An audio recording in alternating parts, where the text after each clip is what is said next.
Oke, perkenalkan nama saya Gifford Divon Sengkei.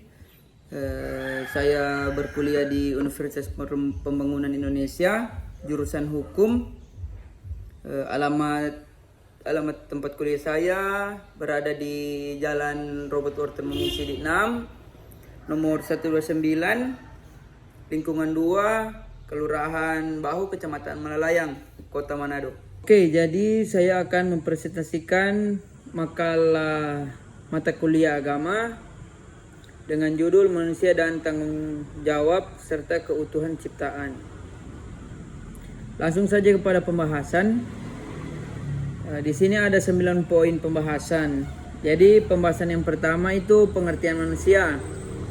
Menurut Plato, manusia adalah ibarat teks yang sulit maknanya harus diuraikan oleh filsafat, tetapi dalam pengalaman kita sebagai pribadi, teks itu ditulis sebagai huruf yang terlampau kecil sehingga tidak terbaca. Sedangkan menurut Socrates, manusia adalah makhluk yang bila diberikan pertanyaan yang rasional dapat menjawab secara rasional pula. Di sini ada beberapa pandangan para ahli untuk pengertian manusia sendiri.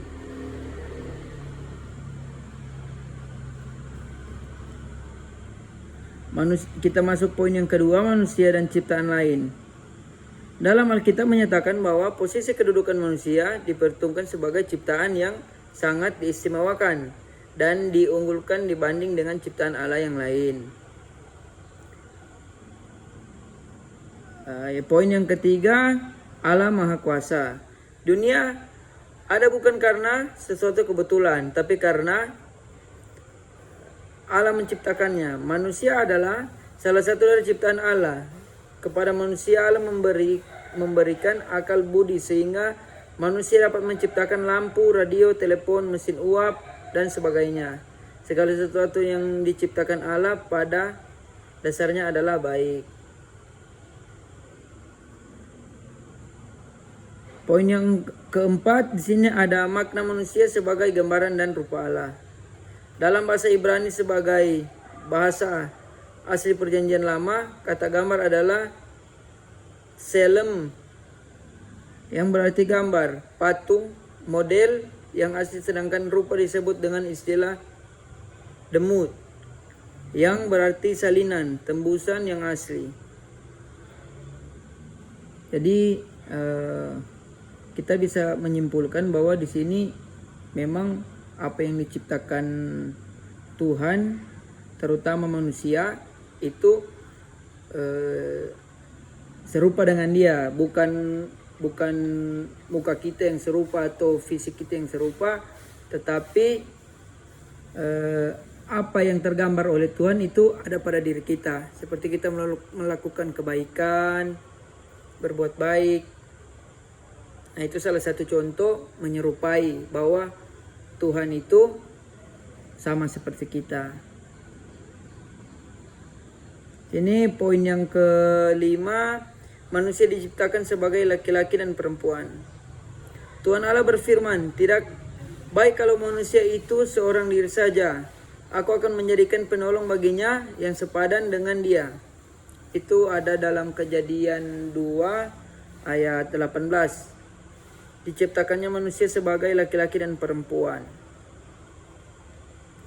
Kita masuk ke poin yang keenam, kesaksian Alkitab tentang manusia menurut gambar dan rupa Allah. Nah, ini seperti yang saya bilang tadi. Apabila kita amati cara penciptaan manusia menurut Kejadian 2 ayat 7, ternyata Allah menciptakan manusia berbeda dengan caranya Allah menciptakan ciptaan yang lain.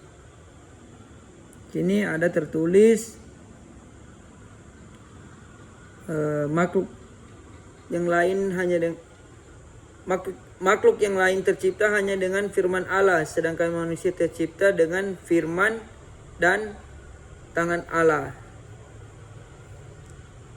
Kita masuk poin yang ketujuh, tujuan menciptakan manusia. Di sini ada yang pertama, memiliki hubungan dengan ciptaan lain. Allah tidak menciptakan manusia dari seekor binatang, tetapi debu tanah, menciptakan yang demikian dengan tegas menolak teori evolusi yang mengatakan bahwa manusia berevolusi dari binatang hingga menjadi manusia.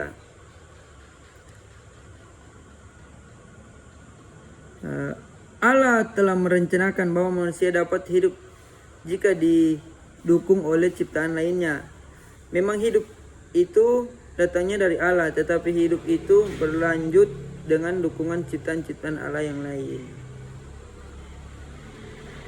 Memiliki hubungan dengan sesama. Hanya manusialah yang diciptakan Allah untuk dapat memenuhi keputusan dan kebutuhan dasar manusia. Oleh sebab itu Allah menciptakan manusia laki-laki dan perempuan. Termasuk poin yang ke-8, manusia bertanggung jawab melestarikan lingkungan hidup. Manusia bertanggung jawab melestarikan lingkungan hidup, istilahnya keutuhan. Ciptaan diartikan kelestarian lingkungan hidup. Ciptaan yang utuh maksudnya adalah sama dengan lingkungan hidup yang lestari. Arti lestari lebih menekankan kesinambungan ciptaan dan lingkungan hidup. Melestarikan lingkungan hidup berarti menjaga dan memelihara kesinambungan ciptaan agar tidak mengganggu lingkungan hidup manusia itu sendiri.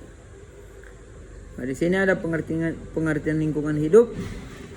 Lingkungan hidup itu yang dimaksud ialah meliputi alam sekitar ciptaan. Ada hewan, ada tanaman, dan sebagainya. Termasuk yang ke-9, hubungan Allah dan ciptaannya. Mungkin ini poin yang terakhir. Dari ke-9 poin itu, ini poin yang terakhir. Dari Alkitab kita mengetahui bahwa ciptaan semesta adalah Tuhan. Hubungan antara Allah dan ciptaannya sama dengan hubungan Khalik, pencipta dan makhluk ciptaan Allah.